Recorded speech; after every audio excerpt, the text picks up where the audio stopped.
జాతీయ పార్టీకి నాయకుడైనటువంటి ఒక నాయకుడి మీద భూమి అనేది ఈ కొల్లాపురం కాన్స్టిట్యూన్సీలో ప్రజలకంతా తెలిసిపోయింది. అంటే మీరు దళితుల పేర్లు చెప్పుకొని లేకపోతే ప్రభుత్వ రంగ సంస్థల మీద తప్పుడు ఆరోపణలు చేస్తూ ఇలా మీ కాలయాపన మీ రాజకీయ భవిష్యత్తు ఇంకా లేదు.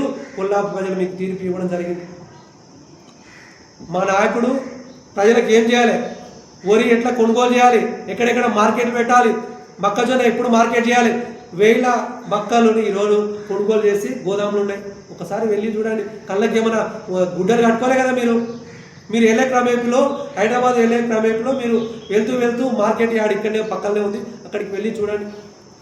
హర్షవర్ధన్ రెడ్డి అంటేనే అబోధాల కోర్, హర్షవర్ధన్ రెడ్డి అంటేనే ఉసరవెల్లి, హర్షవర్ధన్ రెడ్డి అంటేనే నమ్మక ద్రోహి, హర్షవర్ధన్ రెడ్డి అంటేనే దళితుల మీద దాడులు చేసేటువంటి వ్యక్తి, హర్షవర్ధన్ రెడ్డి అంటేనే విలేకరుల మీద సోషల్ మీడియాల మీద లేకపోతే ఎవరైనా ప్రశ్నించే వాళ్ళ మీద రౌడీ షీటాలు చేయించేటువంటి దుర్మార్గ నాయకుడు ఎవరైనా ఉన్నారంటే అది బీఆర్ఎస్ నాయకుడు. మీ పక్కన ఉన్నటువంటి నేను నిన్ననే చూసిన నీ పక్కన కూర్చున్నటువంటి అభిలాష్ రావు గారు మాట్లాడిరు అసత్పూర్ మీద. నీ తలకాయ ఎక్కడ పెట్టుకుంటావు? నీ పక్కనే ఉన్నాడు కదా నాయకుడు.